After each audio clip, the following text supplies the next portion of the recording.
بات کو سمیٹتا ہوں. اللہ کے نبی دنیا کے اندر خوشیاں ملیں گی، میں اولاد کی شادی کروں گا، یا اللہ اپنے نبی کے ذریعے مجھے بتا دے، اپنی شادی ہوگی اولاد کی کروں گا، بیٹی کی کروں گا، بیٹے کو کروں گا، بیٹے کی کروں گا، بتاؤ میں رہنمائی کس سے حاصل کروں؟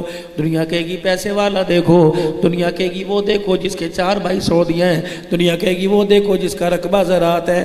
اللہ اکبر. اللہ کے نبی صلی اللہ تعالیٰ علیہ وسلم کے ذریعے مالک کائنات نے آپ کی میری یہاں بھی رہنمائی فرمائی. فرمایا امتی کبھی پریشان نہ ہو، امتی کسی معاملے میں پریشان نہ ہو. میرا نبی ان کو جا کے بتا دو شادی کہاں کرنی ہے.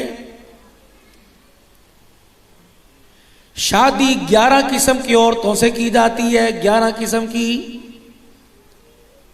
آج دنیا ڈرون حملہ کرتی ہے میرے نبی کی ذات پر، پاک دامن نبوت پر انگلی اٹھاتی ہے. حضور نے 11 شادیاں کیوں کی اور اسلام میں 4 شادیاں کیوں اور اللہ کے نبی نے 11 کیوں کی؟ کیونکہ میرے نبی کو پتا تھا امت یہاں کے بھٹکے گی، سوچے گی، انہیں سوچنے کا موقع نہ ملے. اگر یہاں آ کے کھڑی ہو جائے تو میری سیرت کو دیکھ لے تاکہ رہنمائی مل جائے. شادی 11 قسم کی عورتوں سے کی جاتی ہے. اب سنیے، اپنے سے عمر میں بڑی یا اپنے سے عمر میں چھوٹی؟ کتنی ہو گئی؟ اپنے سے عمر میں بڑی یا چھوٹی، اپنوں میں یا پرایوں میں، غریبوں میں یا امیروں میں، طلاق والی سے، بیوہ سے، کواری سے، یا کافرہ کوئی کلمہ پڑھا کر مسلمان کر کے یا مسلمان سے.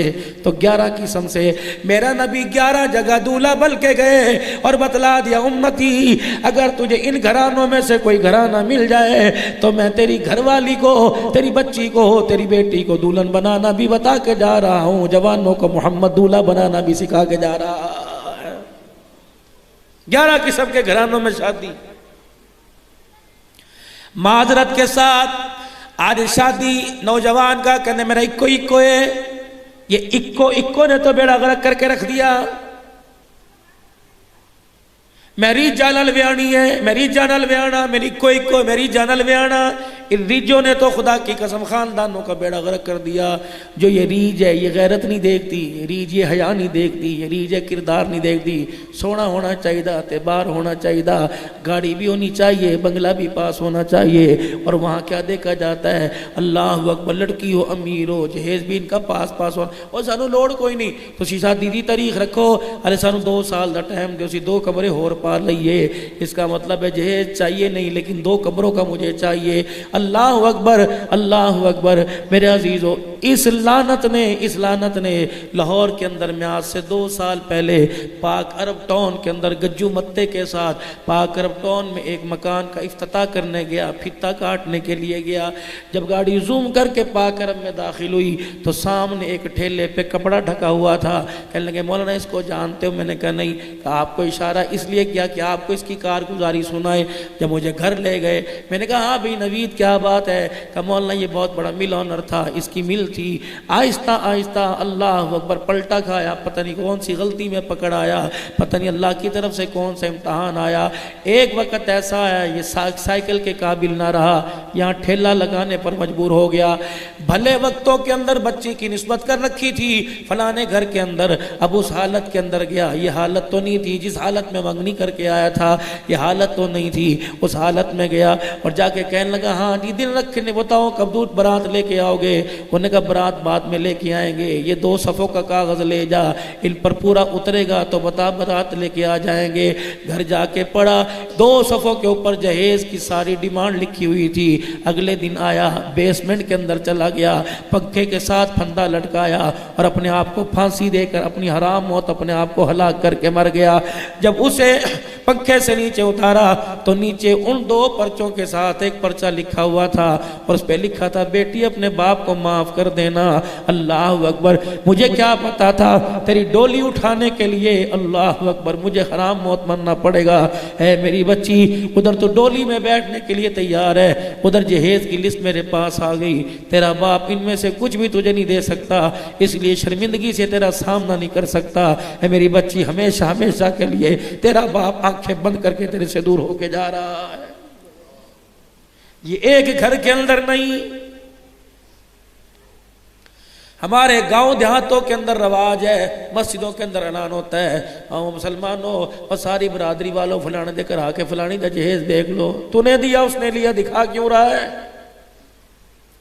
ساری تو چودرانیاں نہیں آئیں گی، ساری تو نمبردانیاں نہیں آئیں گی، ساری تو جٹنیاں نہیں آئیں گی، ساری تو بٹنیاں نہیں آئیں گی، پتہ نہیں ان کے اندر کوئی غریب بھی آئے گی، ایسی بھی آئے گی جس کا باپ بچپن ہی مر گیا، ایسی بھی آئے گی جو کل تیرے گھر سے زکوٰۃ لے کے گئی، ایسی بھی آئے گی جو تیرے گھر سے آٹے کا کولہ لے کے گئی، تیری بچی کے چمکتے فرنیچر پر اس کی نظر پڑ گئی اور اس کی آنکھ بھر آئی، اس کا دل تڑپا، اسے مرا ہوا باپ یاد آ گیا۔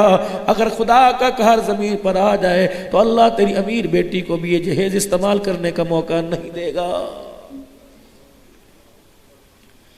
بلکہ ہم نے تو کلمہ اس نبی صلی اللہ علیہ وسلم کا پڑھا، آپ نے فرمایا خدا تجھے 4 پیسے دے، اپنا مکان بنانے میں خیال کریو، خبردار تیرے دائیں طرف تیرے بائیں طرف یعنی آسے پاس سے کوئی غریب رہتے ہو، اپنے مکان کی دیواریں اتنی اونچی نہ بنانا کہ غریب کی قدرتی ہوا رک جائے، گرمی کے موسم میں وہ اپنے تہمت پلو سے یوں کر کے پکا جل لے، اس کے چھوٹے چھوٹے بچے کے ابا ہوا کیوں نہیں آندی کہ پتر جدی دیوار کھڑی ہوا رک گئی۔ اللہ فرماتے ہیں اگر تو غریب کی ہوا روکے گا تو یہ نہ ہو قبر کے اندر جنت کی ہوا تیری روک دی جائے۔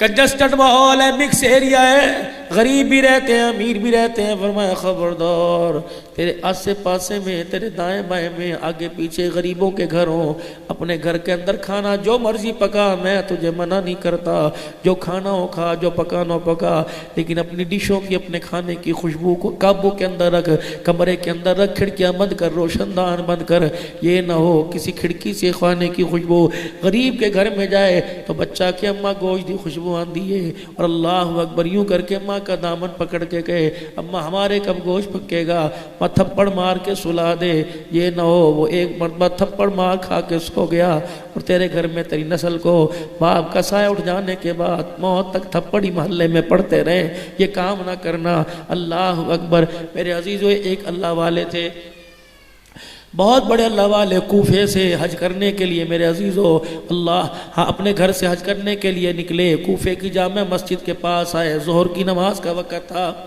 ابن ربیعہ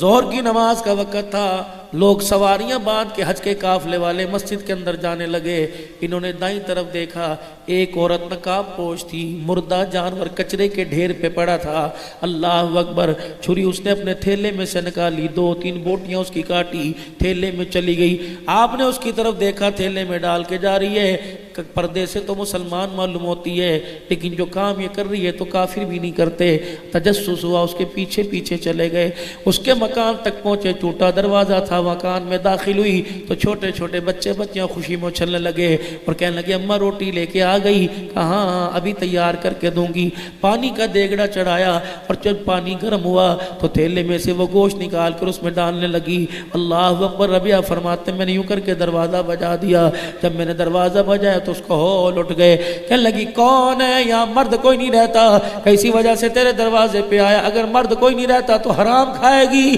اندر سے آواز آئی، جب لوگ زکوٰۃ دینا چھوڑ دیں، غریبوں کا احساس کرنا چھوڑ دیں، لوگ عشر دینا چھوڑ دیں، لوگ اپنے پرائے کی تمیز ختم کر دیں، احساس انسانیت کا ختم ہو، پیسے کا احساس آ جائے تو پھر حرام بھی کھانا جائز ہے۔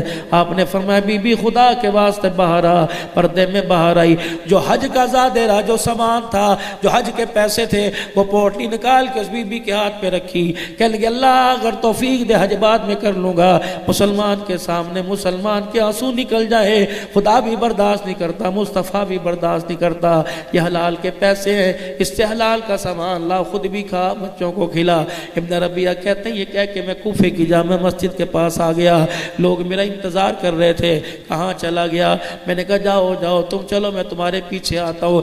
جب میرے پاس تھا ہی کوئی نہیں تو میں کوفے کی جامع مسجد کی سیڑھیوں کے پاس بیٹھ گیا، میں نے کہا الہی اب میرے پاس نہ پیچھے جانے کا راستہ نہ آگے جانے کا راستہ، پیچھے پیچھے جاؤں گا لوگ تانا دیں گے، ارے کیڑا گناہ سی جڑا واپس ہی رستے میں سے آ گیا، آگے جاؤں گا میرے پاس جانور کے چارے کے بھی پیسے کوئی نہیں۔ حج کا زمانہ آیا، ابن ربیعہ تڑپ تڑپ کے نڈھال ہو گیا، بے حال ہو گیا۔ حاجی جب حج کر کے واپس آئے تو اسے کوفے کی جامع مسجد کے پاس آ کے آرام کیا، وضو کیا، آرام کیا، نماز پڑھی، دیکھا ابن ربیعہ وہاں پہ بیٹھے ہوئے تھے۔ اللہ اکبر، ایک حاجی آگے بڑھا اور کہنے لگا یار اے کوئی گلے کرن دی، کیا ہوا؟ اللہ دے بندے تجھے سانو پریشان ہی کرتا، ہم تو سمجھے تھے ہم تجھے مکے مدینے چھوڑ کے آ گئے۔ وہ کہنے لگے کیا ہوا؟ اللہ اکبر، اللہ کے بندے وقوف عرفات کے بعد اللہ اکبر مینا، پھر مزدلفہ کے اندر، پھر مینا کے اندر جا قربانی کا وقت آیا تو ہمارے ساتھ تھا، ہم آگے بڑے پیچھے مڑ کے دیکھا تو نظر ہی کوئی نہیں آیا۔ کہنے لگے اللہ کی قسم میں تو یہاں سے گیا ہی کوئی نہیں۔ کہا نہیں خدا کی قسم ہم نے تجھے دیکھا ہے۔ ایک آگے بڑھا، جو تھیلی اس بڑھیا کے گھر دے کے پیسوں کی آئی تھی وہ تھیلی دکھائی، وہ ہونتے من جائے پیسے تیرے نے، کہاں ہے پیسے میرے ہیں؟ کہ تو قربانی پہ چھری پھیرنے لگا، تھیلی مجھے پکڑائی تھی۔ اللہ اکبر، وہ رونے لگ گئے، کہنے لگے اللہ کیا ماجرا ہے؟ جب میرے عزیزو جب یہ قافلے والے تھیلی دے کے واپس چلے گئے، کہنے لگے میں تم جاؤ میں آتا ہوں۔ رات کا وقت ہوا، مسجد کی دیوار کے ساتھ ٹیک لگا کے بیٹھے تھے، تجسس، حیران پریشان تھے، اللہ یہ کیا واقعہ ہو گیا؟ آنکھ لگی، خواب میں سرکار مدینہ صلی اللہ علیہ وسلم کی زیارت نصیب ہو گئی۔ آپ نے فرمایا تو نے بھوکوں کو کھانا کھلایا، درد مندوں کے درد کو پورا کیا، ضرورت مندوں کی ضرورتوں کو پورا کیا۔ جب تو تھیلی فقیر کے دروازے پر مسکین بیوہ یتیم کی جھولی میں ڈال کے آیا، اسی وقت سے اللہ نے اس قافلے میں تیری شکل کا ایک فرشتہ پیدا کر دیا جس نے سارا حج تیری شکل میں کیا۔ یہ تھیلی بھی اس نے پکڑائی، یہ ساتھ الکرا مبارک ابن ربیعہ، وہ تو ایک حج کر کے چلے گئے، تیری اس پونڈی کی برکت سے قیامت کی صبح تک جب تک حج ہوتا رہے گا یہ فرشتہ تیری صورت کے اندر آ کر بیت اللہ کے طواف کرتا رہے گا۔ ایسا نہیں آج قیمت ہی پیسے کی ہے، انسان کی نہیں۔ 100 روپے کی گولی انسان کی قیمت ہے، اس سے بھی سستی۔ خدا کے واسطے اس طمع کی آگ کو بجھاؤ ورنہ نسلوں کا بیڑا غرق ہو جائے گا، ککھ نہیں ہمارا بچے گا۔ اور کوئی بچیا بزرگوں پتر نہیں رہا، تھی نہیں رہی،